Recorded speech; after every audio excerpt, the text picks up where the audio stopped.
La Terre change. Les forêts reculent, les climats se dérèglent et le carbone s'accumule dans l'atmosphère. Mais pour comprendre ce qu'on perd, il faut d'abord savoir ce qu'on a. Et c'est exactement la mission du satellite européen Biomasse. Mesurer, depuis l'espace, la quantité de vie végétale sur notre planète.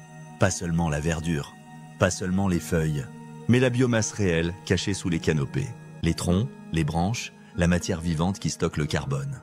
Biomasse a été lancé le 29 avril 2025. Depuis la base de Kourou en Guyane française par une fusée Vega C, c'est une mission développée par l'Agence spatiale européenne avec la contribution d'Airbus, du DLR allemand et de plusieurs pays membres. Et si ce genre de contenu sérieux et documenté t'intéresse, pense à t'abonner. Ça prend 2 secondes, mais ça nous aide à continuer à produire du contenu de qualité, basé sur des faits vérifiés.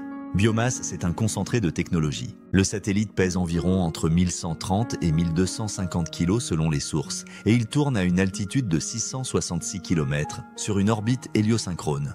Cela veut dire qu'il passe toujours au-dessus de la Terre à la même heure solaire locale. Un détail crucial pour garantir des mesures constantes, sans influence de la lumière.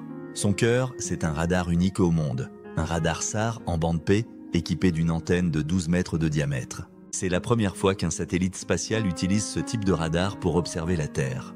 Pourquoi la bande P ? Parce que c'est la seule capable de traverser les couches épaisses de feuilles et de branches et d'atteindre la structure même de la forêt. On ne parle pas ici d'images en couleur, on parle de signaux radars qui mesurent la densité, la hauteur et l'épaisseur des masses végétales. C'est un peu comme passer la planète au scanner. Et ce n'est pas un hasard si cette technologie vient d'Europe. Le radar a été développé par le DLR, l'agence spatiale allemande, après plus de 20 ans de recherche. L'antenne, elle, a été conçue par Airbus Defence and Space au Royaume-Uni.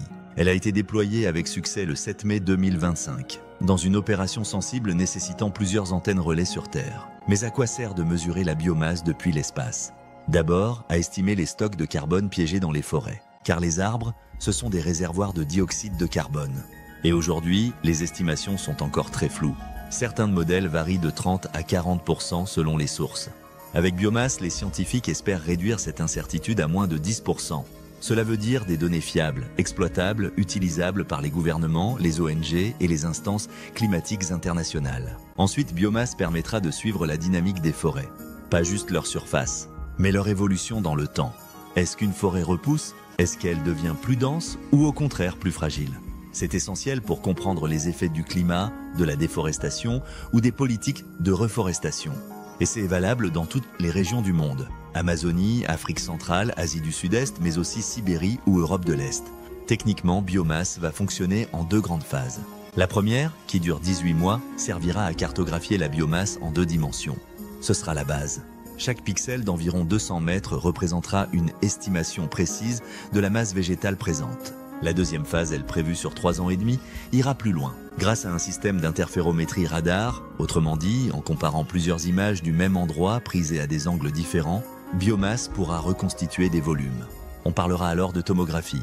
Et ça, c'est une première mondiale. En combinant 7 images du même point, le satellite pourra même identifier des couches verticales, comme la hauteur moyenne des arbres ou la densité à différentes altitudes. C'est un outil scientifique incroyable. Mais ce n'est pas tout. Le radar P-band a aussi d'autres applications. Il pourrait, par exemple, détecter des structures souterraines dans les zones désertiques ou sous les glaciers. Il pourrait révéler des cavités, des nappes d'eau enfouies ou des couches géologiques invisibles à l'œil humain. Certains chercheurs espèrent même que Biomasse pourra contribuer à mieux comprendre la dégradation des sols en zones arides. Et tout ça, gratuitement.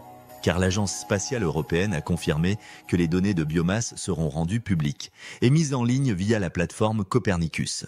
Elles seront disponibles d'ici 12 à 18 mois et tout le monde pourra les utiliser, chercheurs, gouvernements, citoyens et étudiants.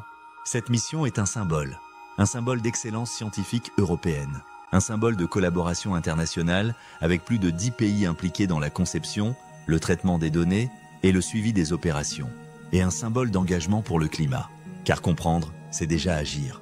Le chercheur Sean Queggan de l'université de Sheffield l'a dit lui-même après le lancement, « J'ai pleuré. J'ai pleuré parce que je sais que ce satellite va changer la manière dont on voit les forêts. Il va nous donner les chiffres dont on a besoin pour convaincre. Et dans un monde où tout le monde a une opinion, les faits, eux, comptent encore. Biomasse est en orbite. Il fonctionne. Et il va nous offrir, dans les mois qui viennent, une image inédite de notre planète. Pas une carte touristique. Une radiographie, claire, précise, neutre, Et peut-être que grâce à ça, on pourra prendre de meilleures décisions, avant qu'il ne soit trop tard. Si ce genre de contenu t'a plu, abonne-toi. Ici, on ne fait pas dans le sensationnel, on fait dans le vrai. À bientôt pour une prochaine exploration de l'espace, depuis la Terre ou au-delà.